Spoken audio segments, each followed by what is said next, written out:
Hello बच्चों, नमस्कार। आप सभी का स्वागत है। उम्मीद करता हूँ कि आप लोग अच्छे होंगे। तो आज हम लोग क्लास 10th मैथमेटिक्स प्रश्नावली 1.3 यह सभी क्वेश्चन एक ही वीडियो में बड़ी आसानी से समझेंगे। उससे पहले चैनल पर पहली बार हो तो सब्सक्राइब ज़रूर कर दें, क्योंकि आप बाद में भूल जाते हैं। तो चलिए इसको पूरे एकदम आसान भाषा में समझते हैं। पहला क्वेश्चन दिया है कि सिद्ध कीजिए कि √5 एक परिमेय संख्या है। दूसरा दिया है सिद्ध कीजिए कि √3 + 2 √5 एक अपरिमेय संख्या है। तीसरा क्वेश्चन दिया है कि सिद्ध कीजिए निम्नलिखित संख्याओं का अपरिमेय। तो ये 3 दिया है, इसका अपरिमेय सिद्ध करना है। तो सब में सिद्ध करने के लिए क्या बोल रहा है? अपरिमेय सिद्ध करने के लिए बोल रहा है। तो जब अपरिमेय सिद्ध करने के लिए बोल रहा है तो हमें परिमेय और अपरिमेय को पूरी जानकारी होनी चाहिए, तभी हम समझेंगे और सही से बनाएंगे। और एक क्वेश्चन इससे 5 नंबर हमेशा पूछबे करता है, इससे हमेशा रहता है। तो चलिए पहले परिमेय और अपरिमेय को समझते हैं, उसके बाद क्वेश्चन पर आएंगे। ठीक है।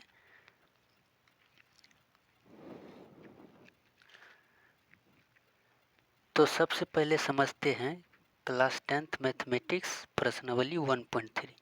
सबसे पहले समझते हैं कि परिमेय संख्या किसको बोलते हैं। ठीक, सबसे पहले समझते हैं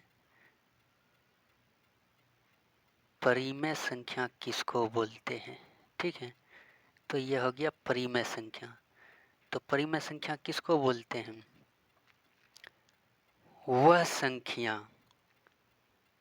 वह संख्या जो p/q के रूप में हो। वह संख्या जो p/q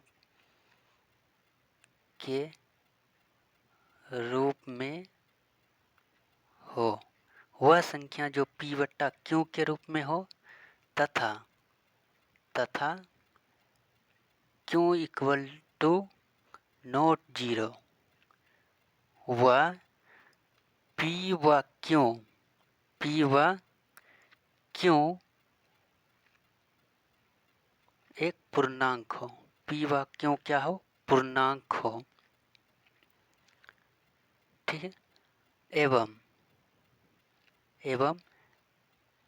HCF p और q का जो HCF होगा वह कितना होगा? 1। इस रूल को जो फॉलो करता है वह परिमेय संख्या कहलाता है। ठीक, अब जैसे मान लेते हैं 1/0, तो यह बटा के रूप में है, यानी कि p/q के रूप में है। तो p/q के रूप में है, लेकिन नीचे में क्या है? 0 है। q = नॉट 0, यानी q का जो मान होगा वह 0 नहीं होगा। इसको हम अगर p मानेंगे तो यह 0 क्या होगा? यह q होगा। तो q का जो मान है वह 0 नहीं होना चाहिए किसी भी हाल में। समझ गए? p और q एक पूर्णांक हो और इसका HCF जो निकाले p और q का 1 होना चाहिए, तब उसे हम क्या बोलते हैं? परिमेय संख्या बोलेंगे। ठीक है। अब जैसे उदाहरण ले लेते हैं। उदाहरण के तौर पे, ठीक है, उदाहरण क्या हो गया? अब जैसे 2 और 3 लेते हैं, तो ये बट्टा के रूप में है कि नहीं है? तो यह परिमेय संख्या, यह p हो गया और यह क्यों हो गया? तो यह परिमेय संख्या है कि नहीं? एकदम आसान शब्दों में अगर बोला जाए तो जितना भी नंबर है 1 2 3 4 5 6 डैश डैश डैश चलता रहेगा। हमारी ज़िंदगी ख़त्म हो जाएगी पर नंबर ख़त्म नहीं होगा। जितना भी नंबर है जिसको हम p/q के रूप में लिख सकते हैं, है न? q = not 0। q का मान जो है यानी बट्टे में 0 नहीं होना चाहिए। जैसे कि 1/0 है तो ये 0 बट्टे में नहीं होना चाहिए q का मान। और इन दोनों को HCF जो होगा वह p और q का 1 होना चाहिए। ठीक है। तो जितना भी संख्या है उसको, जिसको हम p/q के रूप में लिख सकते हैं, वह सभी एक परिमेय संख्या कहलाएगा। Concept clear? है कि नहीं? यहाँ तक कोई दिक्कत नहीं। अब पूछ देगा जीरो, जीरो क्या परिमेय संख्या है? तो हाँ है, बिल्कुल है। जीरो क्या है? परिमेय है। जीरो एक परिमेय संख्या है। क्यों? क्योंकि जीरो के बट्टे में एक है, अगर नहीं कुछ तो बट्टे में एक, तो एक नीचे में है, जीरो ऊपर है, तो जीरो नीचे नहीं आना चाहिए। जीरो ऊपर है तो यह परिमेय संख्या है। अगर जीरो नीचे आ जाएगा तो यह परिमेय संख्या नहीं होगा। क्यों? क्योंकि यह रूल कायदा बोल रहा है P बटा Q के रूप में होना चाहिए और Q का मान जीरो नहीं होना चाहिए और P और Q एक पूर्णांक होना चाहिए और HCF निकालने पर एक आना चाहिए। ठीक, यहाँ तक कोई दिक्कत नहीं, आराम से हो गया। आगे बढ़ते हैं। क्या 22/7 एक परिमेय संख्या है? हाँ बिल्कुल है, क्योंकि बट्टे के रूप में है, ये भी एक परिमेय संख्या है। ठीक, यहाँ तक उम्मीद करता हूँ कि आप समझ गए। अब आते हैं अपरिमेय संख्या। यह परिमेय का डिफिनीशन था, अब आते हैं अपरिमेय। अपरिमेय संख्या किसको कहते हैं? अपरिमेय संख्या किसको कहते हैं? परिमेय,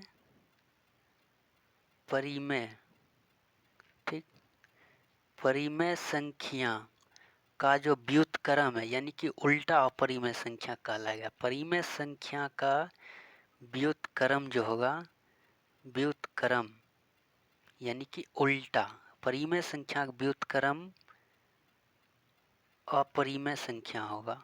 क्या होगा? अपरिमेय संख्या होगा। ठीक, यहाँ तक कोई दिक्कत नहीं। यानी कि जो परिमेय नहीं होगा वह क्या होगा? अपरिमेय होगा। है कि नहीं है? बिल्कुल है। जो परिमेय नहीं होगा वह क्या होगा? अपरिमेय होगा। जाहिर सी बात है। यानी कि परिमेय संख्या का व्युत्क्रम ही अपरिमेय होगा। ठीक है। अब जैसे मान लेते हैं कि पाई, पाई क्या है? तो पाई एक अपरिमेय संख्या है। यह ऑब्जेक्टिव में पूछ भी सकता है यह क्वेश्चन, पाई क्या है? तो पाई एक अपरिमेय संख्या है। क्या है? अपरिमेय।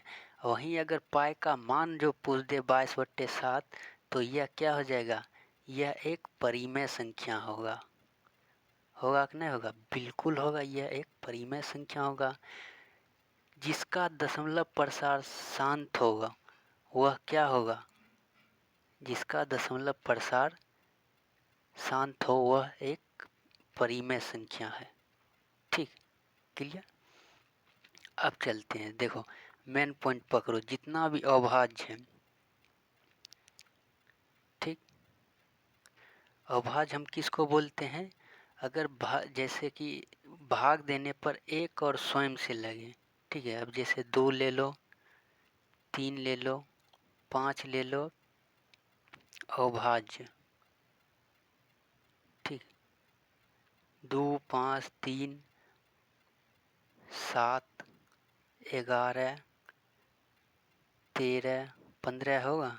अभाज्य संख्या हम उसे बोलते हैं जिसमें एक से भाग लगे या फिर जितना संख्या है उतना से भाग लगे। ठीक है, अगर हम यहाँ 15 लेंगे तो 15 में एक से भी भाग लगेगा, 3 से भी भाग लगेगा, 5 से भी भाग लगेगा, 15 से भी भाग लगेगा, तो यह अभाज्य संख्या नहीं है। ठीक है, और 17 ले लो, जितना भी अभाज्य संख्या है दुनिया में, ठीक है, अगर उसमें हम रूट चढ़ा दिया जाए तो यह अपरिमेय संख्या हो जाएगा। ठीक, जितना भी अभाज्य संख्या है उसमें अगर हम रूट चढ़ा दें तो यह अपरिमेय संख्या होगा। ठीक, यही सवाल भी पूछ रहा था। सवाल में क्या है? पहला सवाल पूछ रहा था कि √5 एक अपरिमेय संख्या है, सिद्ध कीजिए। है कि नहीं? जितना भी अभाज्य संख्या है रूट चढ़ जाएगा तो ये अपरिमेय होगा। अब देखो यहाँ पर यह सवाल था कि सिद्ध कीजिए कि √5 एक अपरिमेय संख्या। यहाँ पर 5 की जगह अब 3 भी होता, यहाँ पूछ सकता √3 सिद्ध कीजिए √3 एक अपरिमेय संख्या। सिद्ध कीजिए √7 एक अपरिमेय संख्या है, कुछ भी बोल सकता था, है कि नहीं। तो कॉन्सेप्ट समझो कि जितना भी अवाज संख्या में अगर हम रूट लगा दें तो यह सभी क्या हो जाएगा, एक अपरिमेय संख्या हो जाएगा, ठीक है। और जीरो, जीरो का जो व्युत्क्रम होगा, जीरो जीरो पहला बात है कि ये परिमेय संख्या है। अगर इसको हम व्युत्क्रम अगर उल्टा कर दे, अगर जीरो, देखो जीरो एक होगा, नहीं कुछ तो नीचे में, अगर हम इसको व्युत्क्रम मानेंगे 1/0 तो यह क्या हो जाएगा, अपरिमेय संख्या होगा, अपरिमेय संख्या, ठीक, अपरिमेय, ठीक, अपरिमेय होगा, है कि नहीं, बिल्कुल अपरिमेय होगा। अब चलते हैं प्रश्नावली पर, एक्सरसाइज 1.3 का क्वेश्चन नंबर फर्स्ट पर, ठीक, कोई दिक्कत नहीं, आराम से हो गया। एक दफ़ा वीडियो समझ नहीं आता है तो बार बार दोबारा देखे, 3 बार देखे, जब तक आप कॉन्सेप्ट क्लियर नहीं होगा तब तक वीडियो को ना छोड़े। अभी चैनल पर पहली बार है तो सब्सक्राइब जरूर कर दे। चलते हैं, क्या बोल रहा है पहला क्वेश्चन, सिद्ध कीजिए कि √5 एक अपरिमेय संख्या है कि नहीं। तो ये अपरिमेय ऑलरेडी है, सिद्ध करना है तो बताना है, ठीक है।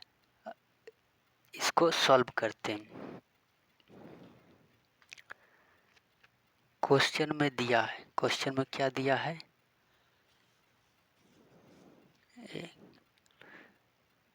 एक्सरसाइज 1.3 का फर्स्ट क्वेश्चन दिया है कि √5 है न, सिद्ध करें, सिद्ध करें √5, है कि नहीं, इसको सिद्ध करें कि एक अपरिमेय संख्या है,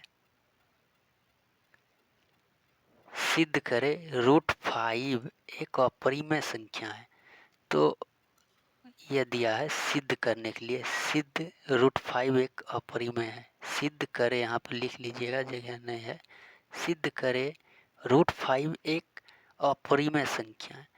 तो कैसे सिद्ध करेंगे, तो इसका हम लिखेंगे आंसर में, यह अपरिमेय ऑलरेडी है तो इसको हम परिमेय में पहले लाएंगे तब तो सिद्ध करेंगे, क्योंकि ये ऑलरेडी अपरिमेय में, हमने अभी तुरंत बताया जितना भी अवाज संख्या है उसमें रूट लग जाएगा, रूट लगने पर अपरिमेय कहलाएगा, है कि नहीं। तो यहाँ पर हम आंसर में लिखेंगे, माना कि √5 एक परिमेय संख्या है कि नहीं, परिमेय संख्या है, मान लेना।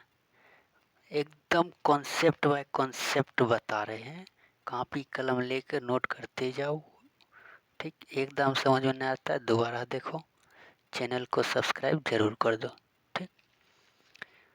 माना कि √5 एक परिमेय संख्या है, मानेंगे परिमेय संख्या है, ठीक है, तभी ना परिमेय में सिद्ध करेंगे।